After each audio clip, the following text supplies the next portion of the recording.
ಮಾಜಿ ಶಾಸಕ ರವೀಂದ್ರ ಶ್ರೀಕಂಠಯ್ಯ ಅವರು ನಮ್ಮ ಜೊತೆಯಲ್ಲಿ ಫೋನ್ ಸಂಪರ್ಕದಲ್ಲಿದ್ದಾರೆ. ಸರ್ ನಮಸ್ತೆ. ನಮಸ್ತೆ ಸರ್, ಚೆನ್ನಮ್ಮ ಅವರು ದೇವೇಗೌಡರು ರಾಜಕೀಯ ಪ್ರವೇಶಕ್ಕೂ ಮೊದಲೇ ಅವರ ಜೊತೆ ವಿವಾಹವಾಗಿ ಅವರ ಮನೆಗೆ ಬಂದಂಥವರು, ರಾಜಕೀಯವಾಗಿ ಬೆಳೆಯೋದಕ್ಕೆ ತುಂಬ ಸಪೋರ್ಟಿವ್ ಆಗಿದ್ದಂಥವ್ರು, ಬೆನ್ನೆಲುಬಾಗಿದ್ದಂಥವ್ರು. ಇವತ್ತು ಆ ಕುಟುಂಬದ ಒಂದು ಅಂದರೆ ಇಡೀ ಕುಟುಂಬವನ್ನು ಒಗ್ಗೂಡಿಸಿಕೊಂಡು, ಇಷ್ಟು ದೊಡ್ಡ ಕುಟುಂಬ, ಇಷ್ಟು ಪ್ರಭಾವಿ ಕುಟುಂಬವನ್ನು ಒಗ್ಗೂಡಿಸಿಕೊಂಡು ಹೋಗ್ತಾ ಇದ್ದಂತಹ ಒಂದು ಕೊಂಡಿ ಕಳಚಿ ಬಿದ್ದಿದೆ ಅಂತ ಅನಿಸ್ತಾ ಇದೆ ಸರ್. ಹೌದು. ಈಗ ಏನಂದ್ರೆ ದೇವೇಗೌಡರ ಕುಟುಂಬದಲ್ಲಿ ಅನೇಕರು, ಅವ್ರ ಮಕ್ಕಳುಗಳು ಎಲ್ಲರೂ ರಾಜಕಾರಣದಲ್ಲಿ, ಬಹುತೇಕರು ರಾಜಕಾರಣದಲ್ಲಿ ತೊಡಗಿಸ್ಕೊಂಡಿದ್ದಂಥವ್ರು. ಆ ಇಡೀ ಕುಟುಂಬ ಜನಸೇವೆ ಅಂತ ತೊಡಗಿದಾಗ ಅದೆಲ್ಲೂ ಯಾವುದೇ ತರದ ಲೋಪ ತೋರಿಸ್ಕೊಂಡು ಬರಬಾರ್ದು. ಆ ನಿಟ್ಟಿನಲ್ಲಿ ಸಂಪೂರ್ಣ ಬೆನ್ನೆಲುಬಾಗಿ, ದೇವೇಗೌಡರ ಬೆನ್ನೆಲುಬಾಗಿ ಅವರ ಸಂಪೂರ್ಣ ಒಳ್ಳೆಯ ಒಂದು ವಿಚಾರಗಳಿಗೆ ಜೊತೆಲಿ ನಿಂತ್ಕೊಂಡು ಸಹಕರಿಸಿದವರು ಚೆನ್ನಮ್ಮ ಅವರು. ಹಾಗಾಗಿ ಇವತ್ತು ಅವ್ರನ್ನ ಎಲ್ಲರೂ ನಾವೆಲ್ಲ ಸ್ಮರಿಸಲೇಬೇಕಾಗ್ತದೆ. ಇಂಥ ಒಂದು ಸದ್ಭಾವನೆ ಮತ್ತು ಸುಸಂಸ್ಕೃತ ಹೆಣ್ಮಗಳು ನಮ್ಮಿಂದ ಹಗಲಿರೋದು ನಮ್ಮ ನಿಜವಾಗ್ಲೂ ರಾಜ್ಯಕ್ಕೆ ಒಂದು ನಷ್ಟ ಅಂತಲೇ ಹೇಳ್ಬೋದು. ಅಧಿಕಾರ ಬಂದ ತಕ್ಷಣ ಅನೇಕ ರೀತಿಯಲ್ಲಿ ಬದಲಾವಣೆಗಳು ಆಗ್ತಾರೆ.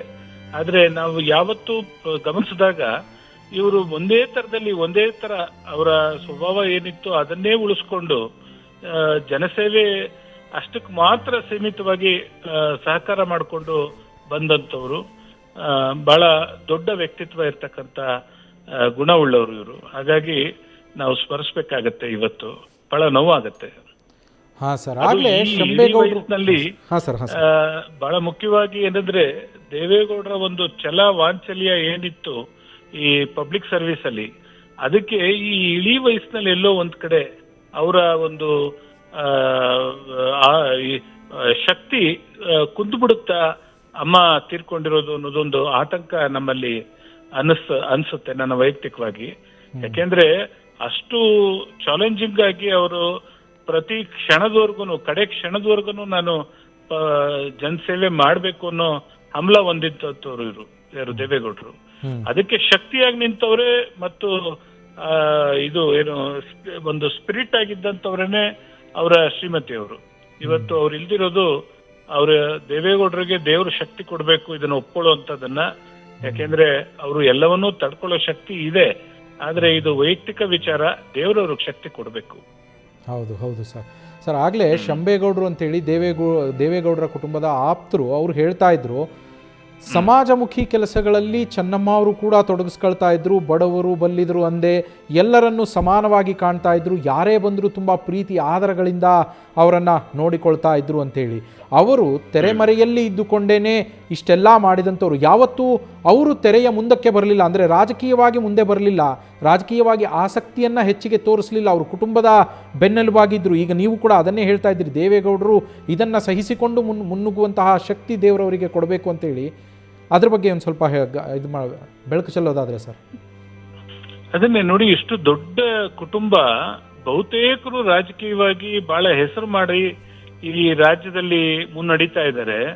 ಅಂತ ಒಂದು ಹಿನ್ನೆಲೆಯಲ್ಲಿ ಮನೆಯ ಮಹಾಲಕ್ಷ್ಮಿ ಹಂಗಿದ್ದಂತ ಚೆನ್ನಮ್ಮನವರು ಇವತ್ತು ಇಲ್ಲ. ನಿಜವಾಗ್ಲೂ ಆ ಕುಟುಂಬ ಇದನ್ನ ಸಹಿಸ್ಕೊಳ್ಳೋದು ಬಹಳ ಕಷ್ಟ ಆಗತ್ತೆ. ಯಾರೇ ತಪ್ಪು ಮಾಡಿದ್ರು ಅವರಿಗೆ ಕರೆದು ಪ್ರೀತಿಯಿಂದ ಬುದ್ಧಿವಾದ ಹೇಳಿ ಎಲ್ಲವನ್ನೂ ಸರಿತೋಲನ ಮಾಡ್ತಕ್ಕಂಥ ಶಕ್ತಿ ಇದ್ದವರು ಅವರು. ಹಾಗಾಗಿ ಇದೇನು ಸಣ್ಣ ವಿಚಾರ ಆಗೋದಿಲ್ಲ.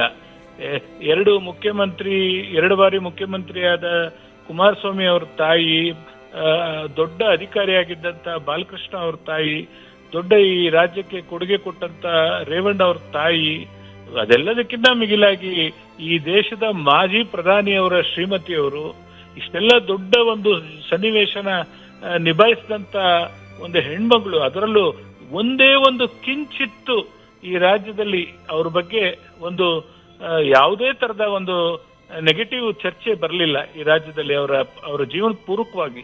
ಹಾಗಾಗಿ ಇದು ಎಲ್ಲರಿಂದ ಸಾಧ್ಯ ಇಲ್ಲ. ಇವೆಲ್ಲ ದೈವ ಸಂಭೂತ ಶಕ್ತಿಗಳಿಂದ ಮಾತ್ರ ಇಂಥ ಒಂದು ಸನ್ನಿವೇಶಗಳು ಬರ್ತವೆ, ಇಂಥವ್ರಿಗೆ ಮಾತ್ರ ಅವಕಾಶಗಳು ಸಿಗ್ತವೆ. ದೇವರು ಅವ್ರಿಗೆ ಶಾಂತಿ ಕೊಡ್ಲಿ, ಮುಖ್ಯವಾಗಿ ಗೌಡ್ರ ಕುಟುಂಬಕ್ಕೆ ಇದನ್ನ ತಡ್ಕೊಳ್ಳುವಂತ ಶಕ್ತಿ ಕೊಡ್ಲಿ ಅಂತ ನಾನು ಪ್ರಾರ್ಥಿಸ್ತೀನಿ.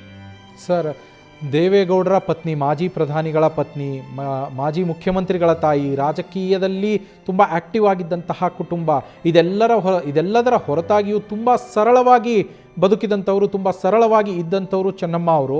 ವೈಯಕ್ತಿಕವಾಗಿ ಅವರ ಸರಳತೆಯನ್ನು ನೀವು ಕಂಡಂತೆ ಸರ್? ನಾನು ಅದನ್ನೇ ಹೇಳ್ತಾ ಇರೋದು ನೋಡಿ, ಇಷ್ಟೊಂದು ದೊಡ್ಡ ಹಿನ್ನೆಲೆ ಇಟ್ಕೊಂಡು ಜನ ಅಷ್ಟು ದೊಡ್ಡ ಪ್ರಮಾಣದಲ್ಲಿ ಅವರ ಮನೆಗೆ ಬಂದಂತ ಜನನ್ನ ಬಹಳ ಪ್ರೀತಿಯಿಂದ ಮಾತಾಡಿಸಿ, ಒಂದು ವೇಳೆ ಅವ್ರಿಗೆ ಅಲ್ಲಿ ಗೌಡ್ರು ಭೇಟಿ ಏನಾದ್ರು ಲೇಟ್ ಆದ್ರೆ ಸಂಬಂಧಪಟ್ಟವ್ರು ಕರೆದು ನೋಡಿ ಅವ್ರಿಗೆ ಹೋಗಿ ಹೇಳಿ ಇಲ್ಲಿ ಕಾಯ್ತಾ ಇದ್ದಾರೆ ಅಂತ ಹೇಳಿ ಆ ತರದ ಒಂದು ಸುಸಂಸ್ಕೃತವಾದ ಗುಣ ಇದ್ದಂಥವ್ರು ಅವರು.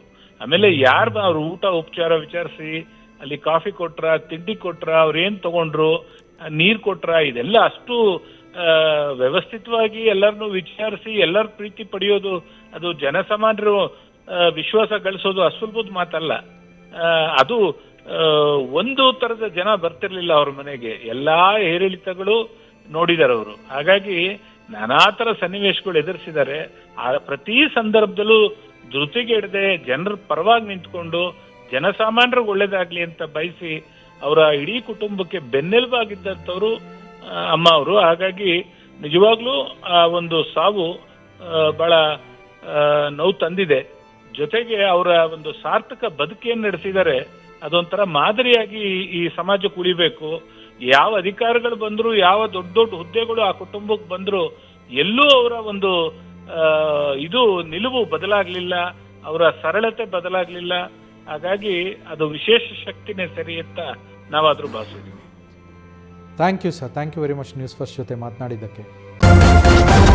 ನ್ಯೂಸ್ ಫಸ್ಟ್ ನಿರ್ಭೀತಿಯಿಂದ ನಿಮ್ಮ ಪರವಾಗಿ.